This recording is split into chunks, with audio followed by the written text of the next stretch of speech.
Hello दोस्तों, स्वागत है आपका आज के हमारे नए क्लास में। आज हम लेकर आए हैं 12th वालों के लिए फिजिक्स में काफ़ी इंपॉर्टेंट न्यूमेरिकल। ये न्यूमेरिकल बहुत ज़्यादा इंपॉर्टेंट है क्योंकि इस टाइप के न्यूमेरिकल आपके एग्जाम में पूछे जाते हैं। पूरा क्लास में डिटेल कर देंगे कि अगर इस टाइप का आपके एग्जाम में कोई भी न्यूमेरिकल आता है आप उसको बिल्कुल भी छोड़ कर नहीं आएंगे। इतना अच्छे से डिटेल कर देंगे। ये जो न्यूमेरिकल है आपके केवल फॉर्मूले बेस्ड है, मतलब कि आपको केवल फॉर्मूला याद रखना है। फॉर्मूला आप लगा देंगे और आपका आंसर झट से निकल आएगा। तो आपको क्या करना है, अच्छे से जो समझा रहे हैं समझ लेना है और फॉर्मूले को अच्छे से लर्न कर लेना है। अभी हम आपको बताएंगे कि किस तरीके से आप कोई भी न्यूमेरिकल को अगर इस टाइप का है तो आप कैसे लगाएंगे। तो चलिए शुरू करते हैं क्लास को। यहाँ पर हम आपको बताएंगे कि किस तरीके से आप इस न्यूमेरिकल को लगाएंगे, लेकिन उससे पहले आपको बता देते हैं यहाँ पर अनसॉल्व पेपर सॉल्व करा रहे हैं। ये चल रहा है 2022 का सेट नंबर 7। इसी को कंटिन्यू कर रहे हैं क्योंकि अभी 3 दिनों से कोई भी वीडियो नहीं आ पाई। उसके लिए पहली बात तो सॉरी, क्योंकि हमारी हेल्थ के इशू की वजह से कोई भी क्लास रिकॉर्ड नहीं कर पाए थे, इसलिए कोई भी क्लास नहीं आ पाए थे। फिलहाल आज के क्लास में हम इसी सेट को कंटिन्यू करेंगे, आगे बढ़ाएंगे। जितने क्वेश्चंस, काफी क्वेश्चंस ऑलमोस्ट सॉल्व ही हो गए थे, बस एक आध बचे हुए हैं, उसको भी फटाफट कंप्लीट करवा देंगे। फिलहाल आज का क्वेश्चन जो है वो हमारा न्यूमेरिकल बेस्ड है, काफी इंपॉर्टेंट है। चलिए पढ़ते हैं क्वेश्चन को, फिर उसके बारे में समझाते हैं। देखिए क्वेश्चन में लिखा हुआ है कि एक धातु का कार्यफलन 2 इलेक्ट्रॉन वोल्ट है और 5 एंगस्ट्रॉम तरंग दैर्घ्य के एक वर्णीय प्रकाश से प्रदीप्त है। गणना कीजिए देहली तरंग दैर्घ्य। दूसरा है प्रकाश इलेक्ट्रॉनों की अधिकतम गतिज ऊर्जा। उसके बाद है निरोधी विभव। तो बच्चों हम देखिए कई बार आपसे बता चुके हैं कि अगर आपको कोई भी न्यूमेरिकल लगाना है तो सबसे पहले जो क्वेश्चन में दे रखा होता है वो आप नोट कर लिया करिए। देखिए जैसे कि अगर यही क्वेश्चन है, इस क्वेश्चन में क्या क्या दे रखा है वो हम पहले पता कर लेते हैं, फिर क्या पूछा जा रहा है वो हम बाद में देखेंगे। पहली चीज ये देखिए, लिखा हुआ है धातु का कार्यफलन। क्या दे रखा है? कार्यफलन। तो पता होना चाहिए आपको कार्यफलन को किससे लिखते हैं भाई, W से लिखते हैं। अगर आपको ना याद रहे तो बता देते भाई, कार्य को इंग्लिश में क्या कहते हैं? कार्य को वर्क ही तो कहते हैं। तो आप ऐसे याद भी रख सकते हैं कि कार्यफलन आपको कहीं पर भी दिखेगा तो आप उसको किससे डिनोट करेंगे? W से लिखेंगे। और ये कितना दे रखा है? 2, क्या दे रखा है? 2 इलेक्ट्रॉन वोल्ट। इलेक्ट्रॉन वोल्ट को शॉर्ट में कैसे लिखते हैं? E, और वोल्ट को लिख देंगे V। ठीक है, इलेक्ट्रॉन वोल्ट। और जब भी ये हटता है, अगर आपको इसको जूल में कन्वर्ट करना है तो आप क्या करेंगे, इसमें 1.6 इंटू 10 की पावर माइनस के 19 से क्या कर देंगे? गुणा कर देंगे। क्या कर देंगे? गुणा, यानी मल्टीप्लाई कर देंगे। किससे? 1.6 इंटू 10 की पावर माइनस के 19 से। कब? जब इलेक्ट्रॉन वोल्ट से आपको किस में कन्वर्ट करना हो? जूल में कन्वर्ट करना हो। ठीक है, तो पहली चीज तो हमको मिल गई W। उसके बाद देखते हैं अब आगे की चीज क्या दे रखी है। आगे दे रखा है कि 5,000 तरंग दैर्घ्य। ठीक है, जब भी तरंग दैर्घ्य की बात आती है तो उसको हम किससे लिखते हैं? ये तो पता ही होगा आपको, लैम्डा से लिखते हैं। कैसे बनता है? इस तरीके से लैम्डा बनता है। इसका मान कितना दे रखा है? 5,000। फिर क्या लिखा हुआ है? एंगस्ट्रॉम। और आपको पता है कि जो तरंग दैर्घ्य होती है वो मीटर में हम हमेशा करते हैं, तो इसको भी मीटर में कन्वर्ट करेंगे। कैसे कन्वर्ट करेंगे? तो ये देखिए, ये क्या है? एंगस्ट्रॉम। इसको हटाते हैं तो क्या लगाते हैं? 10 की पावर माइनस के 10 लगाते हैं, यानी कि ये क्या हो जाएगा? 5,000 इंटू में 10 की पावर माइनस के 10। ये कैसे हुआ? क्योंकि हमने इस एंगस्ट्रॉम को गायब कर दिया, हटा दिया। इसके जगह पर कौन आ गया? 10 की पावर माइनस के 10 आ गया, और साथ में इसका मात्रक आ जाएगा मीटर। अब यहाँ पर देखिए 1 2 3 जीरो है, यहाँ पर कितने जीरो चल रहे हैं? माइनस का 10, तो पावर घट जाएगी, यानी कि क्या बचेगा? 5 गुणे में 10 की पावर माइनस के 7। माइनस के 7 भाई कहाँ से आया? तो ये देखिए 1 2 3 जीरो थे और ये पावर चल रही है 10, तो 10 में से आप 3 माइनस करेंगे तो कितना बचेगा? 7 बचेगा। तो इसलिए पावर केवल बचेगी माइनस के 7। तो समझ में आ गया, यानी कि क्वेश्चन में दो चीजें दे रखी हैं, पहली W और दूसरी लैम्डा दे रखी है। चेंज भी हमने करना आपको बता दिया। अब हम देखते हैं कि क्या क्या आपसे पूछा गया है क्वेश्चन में। तो ये देखिए पहली चीज पूछी गई है देहली तरंग दैर्घ्य। अब भाई यहाँ पर भी वर्ड आया है तरंग दैर्घ्य, यानी कि इसको भी हम किससे लिखेंगे? लैम्डा से लिखेंगे। ठीक है, अब आप सोच रहे होंगे क्वेश्चन में भी लैम्डा दे रखा है, पूछा भी गया है लैम्डा, तो आखिरकार है क्या ये? तो बताते हैं। यहाँ पर भाई देखिए ये है केवल तरंग दैर्घ्य, तो इसको हमने लिखा था लैम्डा से। ठीक है, ध्यान से समझिएगा। और यहाँ पर दे रखा है देहली तरंगदैर्घ्य, ठीक है। यहाँ पर जो तरंगदैर्घ्य दे रखी है ये देहली वाली दे रखी है। तो कहीं पर भी अगर आपसे देहली कहा गया है तो यहाँ पर आप जीरो बना देंगे छोटा सा, यानी कि ये अब आपको क्या निकालना है, लैम्डा जीरो निकालना है, ठीक है। पहले पार्ट में क्या निकालना है, लैम्डा जीरो। अगर इसी जगह पे लिखा होता यहाँ पर देहली आवृत्ति, ठीक है, तरंगदैर्घ्य ना लिखा होता, देहली आवृत्ति होता, तो आवृत्ति को तो किससे लिखते हैं, न्यू से, पता ही होगा आपको, न्यू से लिखते हैं। देहली था तो क्या लगा देंगे, जीरो लगा देंगे, बस इतना सा डिफरेंस होता है। देहली अगर लिखा हुआ है तो आप छोटा सा उसमें सफिक्स में जीरो बढ़ा देते हैं, या आप इसको पढ़ सकते हैं लैम्डा जीरो पढ़ लीजिए या लैम्डा नॉट पढ़ लीजिए, कोई भी दिक्कत नहीं है, ठीक है। तो यानी कि पहले पार्ट में आपको क्या निकालनी है, lambda zero is the find out, ठीक है। उसके बाद देखिए, उसके बाद अगला जो पार्ट है उसमें लिखा हुआ है प्रकाश इलेक्ट्रॉनों की अधिकतम गतिज ऊर्जा। तो गतिज ऊर्जा को किससे लिखते हैं, के से, पता ही होगा, काइनेटिक एनर्जी बोलते हैं इंग्लिश में। अधिकतम है तो अधिकतम के लिए क्या लगा देंगे, मैक्स लगा देंगे। मैक्स का मतलब मैक्सिमम यानी कि अधिकतम। यहाँ पर हम ई के लिख ले रहे हैं, के छोटा सा सफिक्स में, ई फॉर एनर्जी, के फॉर काइनेटिक, मैक्सिमम यानी कि अधिकतम। तो पूरी बात हो गई अधिकतम गतिज ऊर्जा। अभी हम आपको सारे फॉर्मूले भी बता देंगे। अब हमने यहाँ पर यानी कि पहले पार्ट में लैम्डा जीरो निकालना है, दूसरे पार्ट में ई के निकालना है यानी कि गतिज ऊर्जा। उसके बाद लास्ट वाला जो पार्ट है, थर्ड पार्ट, इसमें आपको क्या निकालना है, निरोधी विभव। निरोधी विभव, क्या विभव को लिखते हैं वी से यानी कि वोल्टेज। यहाँ पर निरोधी है तो क्या लगा देंगे, छोटा सा सफिक्स में जीरो। जैसे देहली के लिए हम जीरो लगाते थे वैसे ही हम निरोधी के लिए भी लगा देंगे। यानी कि तीनों पार्ट हमने बता दिए, पहला लैम्डा जीरो, दूसरा आपको निकालना है ई के मैक्सिमम वाला, और फिर थर्ड पार्ट में आपको वी जीरो निकालना है, ठीक है। तो चलिए स्टार्ट करते हैं, बताते हैं किस तरीके से कौन सा फॉर्मूला आप लगाएंगे कि तीनों मान आपको मिल जाए। तो आपको डाल लेना है सॉल्यूशन। सॉल्यूशन में देखिए सबसे पहले हमने गिवन लिख दिया है। गिवन का मतलब होता है जो कुछ दे रखा है क्वेश्चन में। क्या दे रखा था, W यानी कि कार्यफलन, कितना दे रखा है, 2 इलेक्ट्रॉन वोल्ट। उसके बाद लैम्डा दे रखा है यानी कि तरंगदैर्घ्य 5000 एंगस्ट्रॉम। इसको हमने डायरेक्ट कन्वर्ट करके डायरेक्ट लिख दिया है। आप इतना याद रखिए, जब भी एंगस्ट्रॉम हटाते हैं तो क्या लगाते हैं, 10 की पावर माइनस के 10 मीटर, ठीक है। उसके बाद देखिए पहले पार्ट में आपसे क्या निकालने के लिए कहा गया था, लैम्डा जीरो। तो आप एक फॉर्मूला याद करिए, यहाँ से फॉर्मूला आपका क्या है, W is equals to SC upon में लैम्डा। ये फॉर्मूला कहाँ से आया, नहीं पता है, कोई दिक्कत नहीं है। एक फॉर्मूला तो आपने ये वाला तो जरूर पढ़ा होगा। यहाँ पर फॉर्मूला क्या है हमारा, ये फॉर्मूला आपने पढ़ा होगा, E बराबर HC अपॉन में लैम्डा, ये तो पढ़ा होगा। तो यहाँ पर E बराबर था तो हमने E की जगह क्या लिख दिया, केवल W ही तो लिखा है, क्योंकि यहाँ पर क्या है, W कार्यफलन है, ठीक है। इसी जगह पे बस E को आपको हटाकर क्या लिखना है, W लिखना है। क्यों, क्योंकि हमें फॉर्मूला, क्योंकि हमको क्वेश्चन में क्या दे रखा था, E नहीं दे रखा है, क्या दे रखा है, W दे रखा है। तो आप इसी फॉर्मूले में फिट कर देंगे, E को हटाकर क्या, W। उसके बाद आपको निकालना क्या है, लैम्डा जीरो। तो यानी कि देहली तरंगदैर्घ्य निकालनी है। यहाँ पर तक केवल तरंगदैर्घ्य है तो कोई बात नहीं, इसमें हम थोड़ा सा और ऐड कर देंगे। यहाँ पर लैम्डा था तो फॉर्मूले में लैम्डा जीरो आ गया, ठीक है। तो फॉर्मूला ये कहाँ से लिया है, यहीं से लिया है। E बराबर SC अपॉन में जो लैम्डा होता है इसी को बस थोड़ा सा सही करके लिखा है। E को हटाकर हमने कर दिया है यहाँ पर W, और लैम्डा की जगह पर लैम्डा जीरो लिख दिया, बस। बाकी सारी चीजें जैसी हैं वैसे ही रहने दी। अगर आप इसमें नहीं जानते हैं क्या चीज क्या है तो बता देते हैं। ये तो दोनों चीजें हमने बताई दी। H क्या है, H को भाई कहते हैं प्लांक नियतांक। क्या कहते हैं, प्लांक नियतांक। अब ये नियतांक है यानी कि कांस्टेंट है तो इसकी वैल्यू भी फिक्स होगी। तो वैल्यू क्या होती है इसकी, 6.6 इंटू 10 की पावर माइनस के 34। तो ये वैल्यू भी याद कर लीजिए, 6.6 इंटू 10 की पावर माइनस के 34। क्या होता है ये, प्लांक यानी कि H की वैल्यू होती है, ठीक है।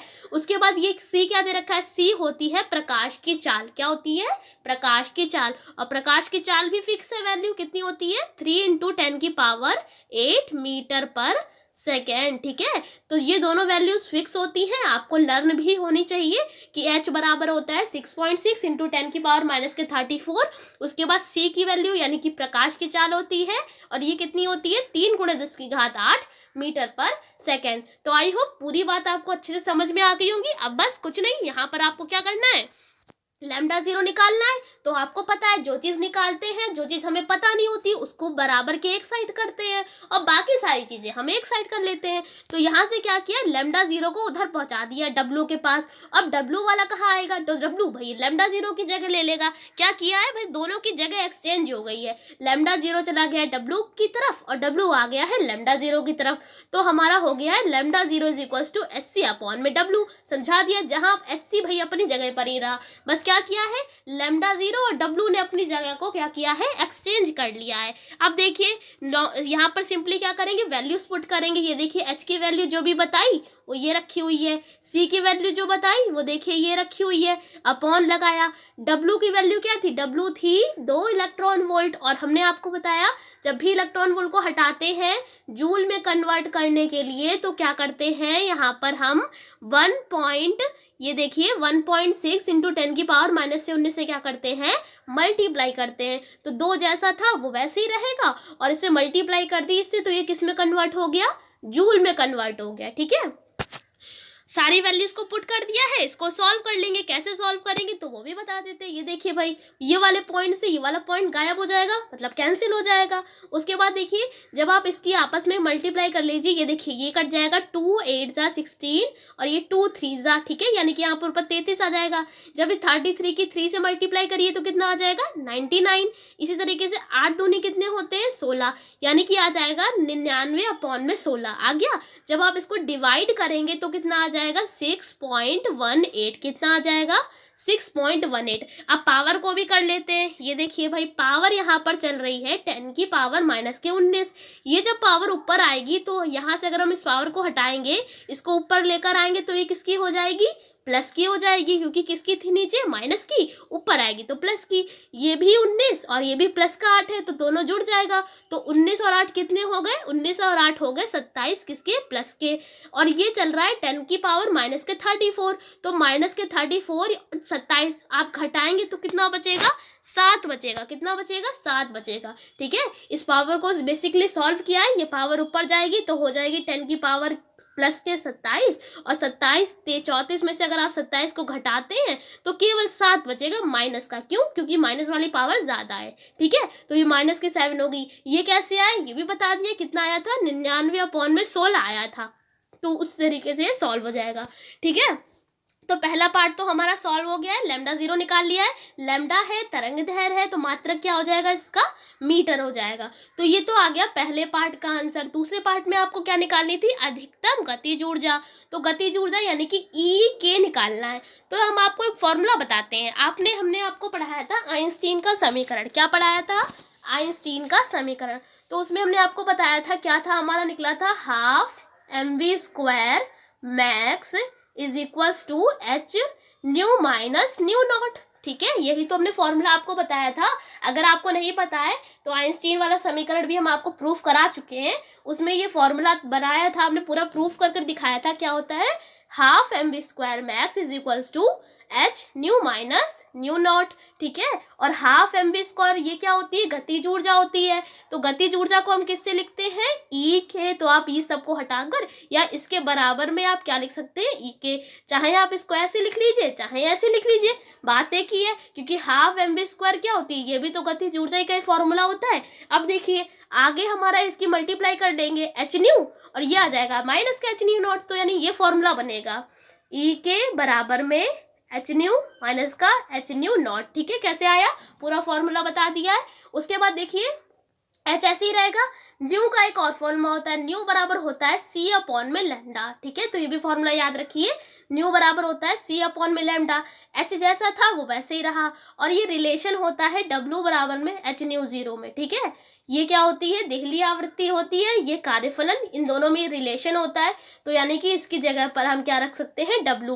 तो यानी इसकी जगह पर हम क्या रख सकते हैं, डब्लू। तो ये फॉर्मूला जो बना है डायरेक्ट यही हम यूज करेंगे। कैसे आया, सबसे पहले हमने आइंस्टीन का समीकरण यूज किया, उसके बाद न्यू को हटा के सी अपॉन में लैम्डा लगाया, और फिर उसके बाद में न्यू एच न्यू नॉट क्या होता है, डब्लू के बराबर होता है। ये रिलेशन होता है किसका, हमारा देहली आवृत्ति और कार्यफलन में। ठीक है, तो ये डायरेक्ट फॉर्मूला यहाँ पर लगा हुआ है, क्या है, ई के बराबर में एच सी अपॉन में लैम्डा माइनस का डब्लू। अब यहाँ पर वैल्यूज को पुट करेंगे। एच की वैल्यू क्या रखेंगे, यही वाली तो रखेंगे। सी की वैल्यू क्या रखेंगे, यही वाली रखेंगे। उसके बाद लैम्डा, लैम्डा हमको क्वेश्चन में दे रखा था, ये था 5000 एंगस्ट्रॉम। तो हमने ये सबको सॉल्व किया था तो कितना आया था, 5 गुणे में 10 की पावर माइनस के 7 मीटर, यानी कि लैम्डा की जगह पर हम ये वैल्यू रखेंगे। उसके बाद डब्लू की जगह पर क्या रखेंगे, डब्लू की जगह पर रखेंगे 2 इलेक्ट्रॉन वोल्ट। तो चलिए सारी वैल्यूज को दिखाते हैं किस तरीके से आप रखें। तो बच्चों यहाँ पर देखिए जो जो हमने बताई वैल्यूज वो सारी पुट कर दी हैं। क्या था हमारा, एच सी अपॉन में लैम्डा माइनस का डब्लू, ये चल रहा था ना, बराबर में चल रहा था ई के। तो ये जैसा है वैसे ही रहेगा क्योंकि ये हमको निकालना है। एच की वैल्यू ये देखिए रखी हुई है, सी की वैल्यू ये रखी हुई है, लैम्डा की वैल्यू ये देखिए रखी हुई है, लैम्डा की वैल्यू। उसके बाद डब्लू की वैल्यू क्या थी, 2 इलेक्ट्रॉन वोल्ट। ठीक है, अब आप यहाँ पर देखिए ये इलेक्ट्रॉन वोल्ट है तो आपको ये वाला पार्ट भी तो इलेक्ट्रॉन वोल्ट ही बनाना पड़ेगा। तो हमने आपको बताया था कि अगर इलेक्ट्रॉन वोल्ट को जूल में कन्वर्ट करना हो तो आपको क्या करना होता है, गुणा करनी पड़ती है 1.6 इंटू 10 की पावर माइनस के 19 से। कब, जब आप इलेक्ट्रॉन वोल्ट को किस में कन्वर्ट करते हैं, जूल में। ठीक है, तब क्या करते हैं, गुणा करते हैं। लेकिन अब ये तो इलेक्ट्रॉन वोल्ट है, इस वाली क्वांटिटी को भी हमने इलेक्ट्रॉन वोल्ट ही बनाना है। अब क्या करेंगे, तो बताते हैं। अगर आपको जूल में कन्वर्ट करना होता है तो आप गुणा करते हैं। ठीक है, जूल में कन्वर्ट करना है तो क्या करते हैं, गुणा। लेकिन अगर आपको इलेक्ट्रॉन वोल्ट में कन्वर्ट करना है तो आप क्या करेंगे, भाग करेंगे। तो देखिए ये वैल्यू का आप क्या करेंगे, भाग कर देंगे। तो देखिए यहाँ पर ये इलेक्ट्रॉन वोल्ट में थी ही, इसको इलेक्ट्रॉन वोल्ट में बनाने के लिए क्या किया, ये देखिए इसी वाली क्वांटिटी से यानी 1.6 इंटू 10 की पावर माइनस के 19 से क्या कर दिया, भाग कर दिया। भाग का मतलब है आपको ये अपॉन में लिखना है। आ गई बात समझ में, आप किस तरीके से इलेक्ट्रॉन वोल्ट को जूल में कन्वर्ट करेंगे और जूल को इलेक्ट्रॉन वोल्ट में। अगर इसको जूल में बदलना है तो गुणा कर लीजिए, और जूल को अगर बदलना है इलेक्ट्रॉन वोल्ट में तो क्या कर दीजिए, भाग। तो इस ट्रिक को याद रखिएगा। आप एक तरीका याद रखिए, दूसरा आपको याद रहेगा क्योंकि दूसरा उसकी अपोजिट है। तो बस अब इसको सॉल्व कर लेते हैं। सबसे पहले ये देखिए यहाँ पर इस वाली क्वांटिटी को सॉल्व करते हैं। ये माइनस का 2 जो है वो बाद में देखेंगे, पहले इधर वाली क्वांटिटी जो है इसको सॉल्व कर लेते हैं। ये देखिए पहले हम पावर सॉल्व करते हैं। ये दे रखिए 10 की पावर माइनस के 7, ये दे रखिए 10 की पावर माइनस के 19। दोनों को ऐड करिए, कितना हो जाएगा, 26 आ जाएगा। ठीक है, 26 माइनस का आएगा, ये जब ऊपर जाएगा तो किसका हो जाएगा, प्लस का 26 हो जाएगा। और 26 और 8 कितना हो जाएगा, इसको आप जब ऐड करेंगे तो 34 आ जाएगा प्लस का। ठीक है, 34 प्लस का और ये 34 माइनस का, यानी कि ये सारी पावर जो है वो कैंसिल हो जाएगी और क्या बचेगा, कुछ नहीं, 1 बचेगा। ठीक है, तो यानी कि जब सबको ऐड करेंगे ये प्लस का 34 आ जाएगा और ये माइनस का 34 है, तो दोनों क्या हो जाएंगी, पावर कैंसिल, यानी कि पावर तो हमारी कोई भी नहीं चलेगी। अब देखते हैं वैल्यूज जो बची हुई हैं उनको सॉल्व करते हैं। ये देखिए पॉइंट से वाला पॉइंट कैंसिल हो जाएगा, 2 अट्ठे 16, फिर 2 तिया 6, इसको काट दिया। 33 और 3 की गुणा कर लीजिए तो कितना आ जाएगा, 99। फिर 5 इंटू 8 कितना होता है, 40। तो देखिए सारी चीज़ें सॉल्व होगी कितनी आसान तरीके से। पहली बात, ये सारी पावर्स आप हटा दीजिए वरना आप कंफ्यूज हो जाएंगे। ये सारी तो कैंसिल हो गई है, इसको आप मल्टीप्लाई करेंगे कैसे, इसको पहले काट देंगे तो यहाँ पर 33 आ जाएगा, यहाँ पर 8 आ जाएगा। 33 तिया 99 और 5 अट्ठे 40। ठीक है, तो आ गया 99 बटे में 40। और ये हमारा चल रहा था माइनस का 2 साथ में, तो इसको साथ में चलाएंगे। इसको आप डिवाइड करेंगे तो ये इतना आ जाएगा 2.475। ठीक है, और साथ में माइनस का 2 चल रहा है, इसको आप इसमें से माइनस कर दीजिए तो आपका ये ई के का मान आ जाएगा कितना, 0.475। क्योंकि हमने यहाँ पर जो भी वैल्यूज थी उनको किस में बनाया है, ये भी इलेक्ट्रॉन वोल्ट में थी, ये भी इलेक्ट्रॉन वोल्ट में थी, तो आंसर भी किस में आएगा, इलेक्ट्रॉन वोल्ट में। अगर आप चाहते हैं कि आप इसको जूल में आंसर निकालें तो भी कोई दिक्कत नहीं है। जूल में निकालने के लिए क्या करना होगा, जल्दी बताइए, क्या करना होगा, यहाँ पर मल्टीप्लाई कर दीजिए 1.6 इंटू 10 की पावर माइनस के 19 से। मल्टीप्लाई करेंगे तो ये किस में आंसर आएगा, जूल में। फिलहाल कोई ज़रूरत नहीं है, अगर आप इलेक्ट्रॉन वोल्ट में भी निकालेंगे वो भी सही है, जूल में भी निकालेंगे तो वो भी सही है। जूल में निकालने के लिए आपको इसी के आगे इससे मल्टीप्लाई करनी पड़ेगी। तो बच्चों यहाँ पर हमारा सेकंड जो हमारा पूछा जा रहा था क्वेश्चन में, ई के यानी कि अधिकतम गतिज ऊर्जा, वो भी हमने निकाल ली है। अब हम बात करेंगे थर्ड क्वेश्चन। थर्ड क्या था हमारा, विभव निकालना था। कौन सा विभव आपको निकालना था? निरोधी विभव भाई आपको निकालना था। निरोधी विभव का मतलब है V0।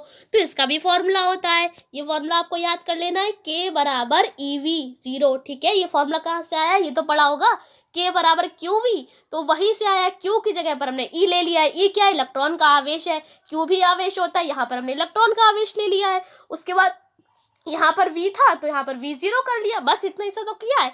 फॉर्मूला तो यहीं से आया है बनके। तो फॉर्मूला आप याद रखिए, K बराबर क्या होता है?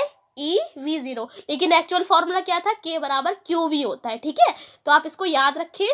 अब क्या करेंगे? V0 निकालना है, तो ये E जो है इसके पास है, इसको इसके नीचे पहुंचा देंगे। तो देखिए क्या किया है, V0 जैसा था उसको ऐसे रखा, E को K के नीचे पहुंचा दिया। तो फॉर्मूला क्या बन गया? V0 बराबर K अपॉन में E। K की वैल्यू हम निकाल चुके हैं। K का मतलब है ये जो काइनेटिक एनर्जी निकाली है। ठीक है, तो आप इसको चाहे K लिखिए या EK लिखिए, बात वही है। ठीक है, तो यहाँ पर देखिए इसकी वैल्यू रख दी 4.75। ये इलेक्ट्रॉन वोल्ट में थी, तो हमने इसको कन्वर्ट कर दिया जूल में। जूल में कन्वर्ट करने के लिए क्या करते हैं? इससे गुणा करते हैं, तो गुणा कर दी। और E क्या है? इलेक्ट्रॉन का आवेश है। क्या है? इलेक्ट्रॉन का आवेश। और इलेक्ट्रॉन का आवेश भी आपको याद होना चाहिए, कितना होता है? 1.6 इंटू 10⁻⁻19। ये क्या होता है? इलेक्ट्रॉन पर आवेश होता है। अब ये देखिए सेम चीजें हैं, ये भी और ये इससे कैंसिल हो जाएगा, केवल कितना बचेगा? 0.475। और विभव वोल्टेज है, तो इसका आंसर हमारा मतलब मात्रक किस में आएगा? वोल्ट में आएगा। तो तीनों ही पार्ट को हमने अच्छे से बता दिया है। अब आप इस तरीके का कोई भी न्यूमेरिकल है आप लगा लेंगे। कैसे लगाएंगे? आपसे देखिए, अगर आपसे गतिज ऊर्जा पूछी है तो आप फॉर्मूला लगा दीजिए, E के बराबर HC अपॉन में लैम्डा माइनस का W। ये नहीं लग रहा है तो इससे पहले स्टेप हमने बताया था, आपको ये याद रखिए बस, हाफ mv² मैक्स बराबर में H new minus nu naught. ठीक है, ये फॉर्मूला बस आप याद रखिए। फिर आप इसके अकॉर्डिंग जो जो क्वेश्चन में दे रखा है, अगर न्यू दे रखा है तो आपको फॉर्मूला ठीक करना ही नहीं पड़ेगा। अगर नहीं दे रखा है तो ये सब हम अंदर ले जाते हैं H को, और ये न्यू की जगह हम C अपॉन लैम्डा कर लेते हैं और इसकी जगह पर W कर लेते हैं। तो इस फॉर्मूले को हम बस ठीक कर लेते हैं। बाकी हमारा मेन फॉर्मूला तो यही है। उसके बाद एक फॉर्मूला यूज करा K बराबर QV। ठीक है, और एक फॉर्मूला हमने यूज किया E बराबर में HC अपॉन में लैम्डा। E की जगह पे W कर दिया था, लैम्डा की जगह पे लैम्डा 0 कर दिया था। बस आपको ये 3-4 फॉर्मूले याद रखने हैं और आपका न्यूमेरिकल जो है बहुत अच्छी तरीके से लग जाएगा। बेसिक सी कैलकुलेशन थी, वो भी बहुत आसान है। ऐसा नहीं है बहुत बड़ी कैलकुलेशन दे दी गई है आप कर ही नहीं पाएंगे। देखिए कितनी आसान कैलकुलेशन थी, फटाफट से कर दी बिना कैलकुलेटर के। तो आप देखिए न्यूमेरिकल से घबराइएगा नहीं। अगर इस टाइप का कोई भी न्यूमेरिकल आए तो आपको अच्छे से लगा कर आना है। कमेंट करके बताइएगा कि किस किस को ये क्लास अच्छा लगा, किसको अच्छे से समझ में आ गया, और कौन बच्चा इस न्यूमेरिकल अगर इस टाइप का आता है तो छोड़ के कौन कौन बिल्कुल भी नहीं आएगा। इस क्लास में इतने ही रखते हैं, अगले क्लास में मिलेंगे तो अगले नए क्वेश्चन के बारे में बताएंगे। इस क्लास में इतना ही, तब तक के लिए जय हिंद, जय भारत।